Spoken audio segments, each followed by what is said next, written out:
Ketika sampai di titik aku selesai ngedesain 3D visualization-nya, beliau itu menghilang secara tiba-tiba. Nah, ini yang membuat aku merasa seperti kayak, wah, ini kok jadi seperti ini gitu.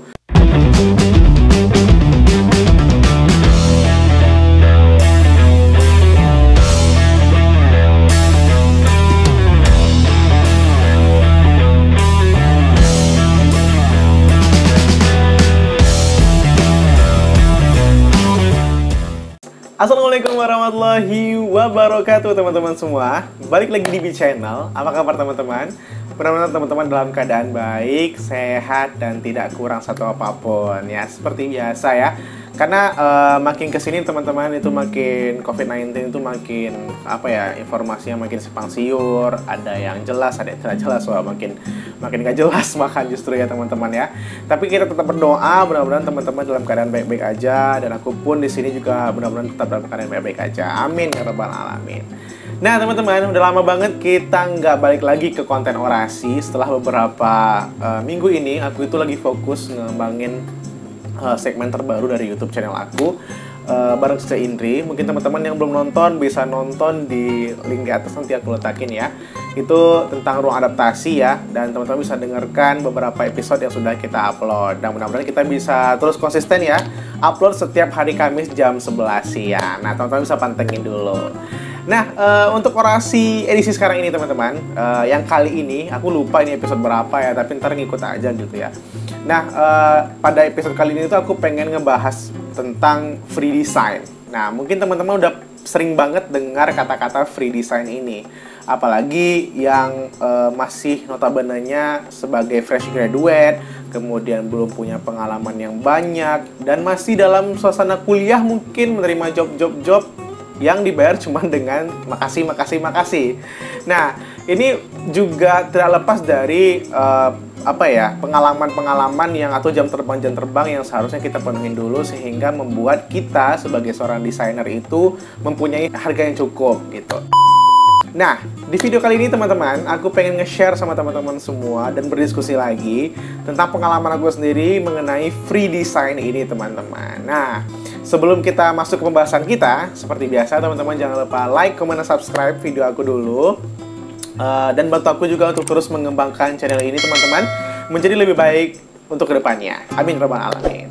Nah, ngomong-ngomong subscriber, ini intermezzo sedikit ya teman-teman ya. Aku alhamdulillah udah menginjakan kaki di 500 subscriber, walaupun masih dikit banget, tapi itu tidak masalah, kita tetap bersyukur. Teman-teman bantu aku terus untuk bisa mengembangkan channel ini, men-share beberapa konten-konten yang bermanfaat insya Allah ya, menjadi amal jariah juga untuk kita nanti di kemudian hari. Amin ya rabbal alamin. Oke teman-teman, langsung aja, aku pengen cerita, atau bukan cerita juga sih, lebih pengen ke sharing aja ke sama teman-teman semua tentang pengalaman aku sendiri dan apa yang aku rasain ketika aku berada di masa ngedesain terus dibayarnya dengan ucapan terima kasih. Nah, awalnya memang banyak banget yang membuat aku itu ngerasa kecewa gitu, apalagi dengan kata-kata terima kasih setelah kita effort sekali untuk bisa membantu seseorang dalam proses mendesain suatu bangunan rumah atau memberikan ide tentang ide-ide desain kepada mereka. Nah, wajar nggak sih ini kejadian teman-teman? Nah, bagi aku sendiri, hal yang membuat ini menjadi tidak wajar adalah ketika kita sudah meluangkan waktu kita, sudah menuangkan ide-ide dan gagasan kita untuk sebuah permintaan dari seorang teman, seorang sahabat, atau bahkan keluarga sendiri untuk membantu mereka menjadikan atau memvisualisasikan keinginan mereka terhadap desain yang mereka cita-citakan gitu. Justru hanya dianggap sebagai minta tolong doang gitu. Tidak dianggap itu sebagai sebuah karya, tidak dianggap sebagai itu sebuah hasil berpikir dan lain sebagainya. Nah, kalau menurut aku sih hal-hal seperti ini udah banyak banget influencer atau orang-orang yang berkarya di YouTube juga membahas tentang hal-hal ini, khususnya untuk desain ya teman-teman. Nah, menurut pengalaman aku sendiri, dulu aku pernah membantu salah seorang teman ya mendesain rumah impian saudara beliau. Namun hal tersebut hal pertama, dan itu job pertama aku banget teman-teman. Itu job pertama aku banget yang secara profesional mencoba membantu mendesain sebuah rumah dari mulai mengolah site, kemudian membantu susunan layoutnya, denahnya, kemudian hingga ke 3D visualization. Nah, justru ini membuat, karena ini pengalaman pertama aku itu dulu, aku tuh nggak matokin harga apa-apa. Aku cuman bilang, ya biasanya seperti apa, dan aku tanya ke senior yang udah berpengalaman, biasanya seperti itu, dibayarnya tuh per meter persegi, atau dibayarnya itu sekian. Tapi aku justru masih takut sekali untuk menentukan harga, karena aku masih baru banget mencoba mencemplungkan diri di dunia ini gitu, di dunia profesional ini. Nah, karena yang meminta ini merupakan salah seorang teman aku juga, jadi aku tidak mematok harga seperti itu. Jadi aku hanya membulatkan bahwasanya untuk desain ini ya lebih kurangnya sekian gitu. Jadi aku tidak mematokkan harga per meter persegi dan seterusnya itu. Jadi aku hanya meminta dia untuk bisa membayar itu ketika karyanya ini atau desainnya ini selesai.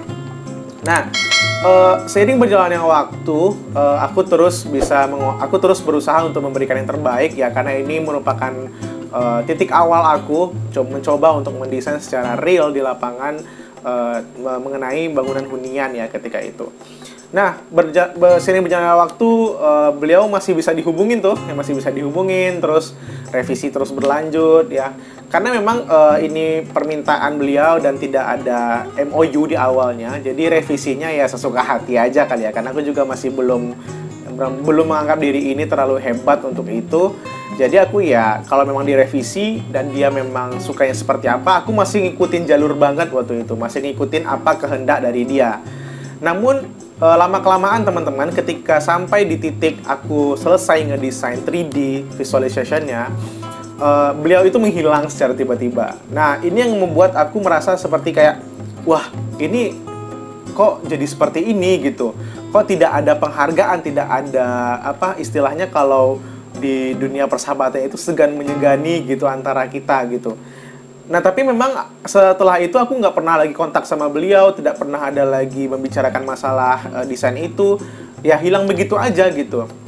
Nah, ini merupakan pengalaman pertama yang cukup mengecewakan aku juga, dan cukup memberikan aku pukulan yang luar biasa, karena aku udah mencoba effort di situ, udah mencoba untuk semaksimal mungkin menuangkan ide dan gagasan aku tentang yang beliau minta, sesuai dengan yang beliau minta gitu, dari sisi denah, layout, kemudian 3D seperti apa, pewarnaan bangunan seperti apa, dan lain sebagainya gitu. Nah, aku mencoba mempraktekkan ilmu yang aku dapatkan selama aku berkuliah itu di project pertama ini, teman-teman. Tapi malah itu sangat mengecewakan aku sekali. Nah, dari situ aku belajar, teman-teman. Ternyata desain itu memang masih dianggap tabu bagi orang-orang di luar sana. Bahkan banyak yang mengatakan bahwasanya, cuman segitu kenapa bayarnya mahal? Cuman segitu kenapa harus mengeluarkan biaya yang sangat besar gitu? Padahal kan cuman gambar doang gitu.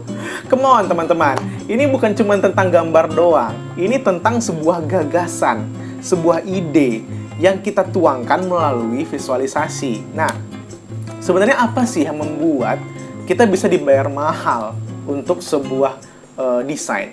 Yaitu, kalau menurut aku sendiri ya, itu apa yang membuat kita bisa dibayar mahal, kemudian kita bisa dihargai secara profesional. Yang pertama sih ide dan gagasan kita. Kalau menurut aku ya, ide dan gagasan. Kenapa ide dan gagasan? Karena semakin sering kita atau semakin banyak literatur atau berdiri di ingatan kita tentang desain, kemudian tentang referensi-referensi desain, sehingga desain kita itu berbeda dengan desain yang lain, ada memiliki ciri khas sendiri, itu akan membuat nilai kita menjadi lebih tinggi dan berbeda dari orang lain. Nah, hal ini juga yang aku cari dari diri aku sendiri ketika itu, teman-teman. Aku berusaha mencari sesuatu apa yang membuat aku ini berbeda dari orang lain. Sehingga desain yang aku keluarkan pun itu berbeda dari orang lain dan tidak terlalu mengikuti flow dari apa yang sudah dibuat orang sebelumnya gitu. Nah, ketika aku menggali terus apa yang apa yang menjadi ciri khas aku sendiri, akhirnya aku menemukan beberapa poin-poin dari desain yang memang itu menjadi pegangan aku sampai saat ini ketika ingin mendesain. Jadi ketika aku terjun di dunia profesional seperti sekarang ini, aku bekerja di sebuah perusahaan yang memang bergelut di bidang konstruksi, kemudian mendesain. Aku punya guideline, aku punya titik-titik tertentu, poin-poin tertentu yang membuat diri aku itu ketika ditugaskan atau di briefing untuk sebuah project baru, itu menjadi guideline tertentu bagi diri aku sendiri, sehingga aku tidak perlu lagi mencari referensi yang banyak gitu. Aku sudah mulai terarah gitu dengan cara aku mendesain, cara aku memilih gaya dalam mempresentasikan desain tersebut. Nah, sepertinya itu poin pertama banget yang membuat desain kita bakal dihargain atau dijadikan sebuah dibayar mahal. Nah, kalau memang konteksnya dibayar mahal, yang mungkin bisa dikatakan seperti itu. Nah, yang kedua menurut aku, apa yang membuat ide dan apa yang membuat desain kita itu bisa dibayar mahal adalah tentang jam terbang. Nah, jam terbang ini memang nggak bisa dibohongin nih teman-teman. Pasti di antara kita masih banyak banget yang belum punya jam terbang yang tinggi, tapi berharap desainnya bakal dibayar mahal oleh orang lain. Nah, sebenarnya ini nggak salah juga sih sebenarnya, karena bagi aku setiap karya atau setiap desain yang lahir dari hasil pikiran atau hasil ide dan gagasan itu sesuatu yang mahal. Karena mungkin teman-teman bisa ambil contoh gitu. Aku pernah dengar dalam sebuah video YouTube juga dari Bang Panji Pragiwaksono. Ketika itu beliau membahas tentang Mona Lisa. Nah, kenapa lukisan Mona Lisa itu dihargain dengan harga yang sangat mahal dan dicari orang di seluruh dunia untuk bisa dilihat gitu. Padahal itu kalau boleh dikatakan itu hanya sebuah lukisan yang dilukis itu hanya seorang wanita gitu. Tapi kenapa begitu berharga dan kenapa begitu banyak peminat yang ingin melihat secara langsung gitu lukisan Mona Lisa ini. Nah, justru karena lukisan ini itu berasal dari ide dan gagasan yang besar dari pelukisnya gitu.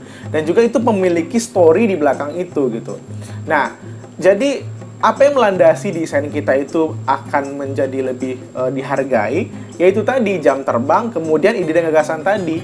Nah, itu dua hal pertama yang menurut aku harus kita punya dulu. Kalau misalnya kita belum punya di antara salah satunya, kita harus berusaha dulu menuhin. Karena kalau misalnya yang dua ini nggak terpenuhin, otomatis kita masih dianggap belum mempunyai istilahnya portofolio yang cukup baik.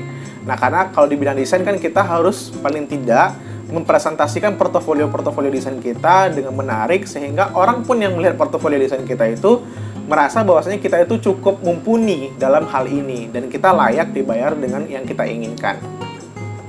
Nah, teman-teman, poin ketiga menurut aku mengapa desain kita bisa dibayar mahal, karena kita memiliki cara komunikasi yang baik dengan klien kita atau orang yang memakai jasa kita.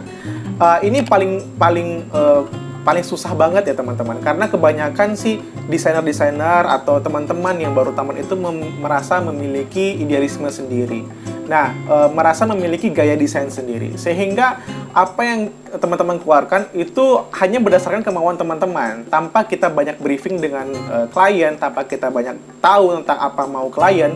Nah, itu yang membuat klien itu justru merasa kayak kenapa apa yang aku bayangkan di pikiran aku tentang yang aku inginkan itu nggak bisa dia presentasikan dengan baik, sehingga klien pun merasa ini aku nggak cocok deh sama kamu, atau aku terpaksa harus mengikuti desain kamu, tapi aku pengen potongan harga lagi gitu dari desain ini, karena dia nggak puas dengan pelayanan kita dan dia nggak puas dengan desain yang kita keluarkan dari gagasan dia.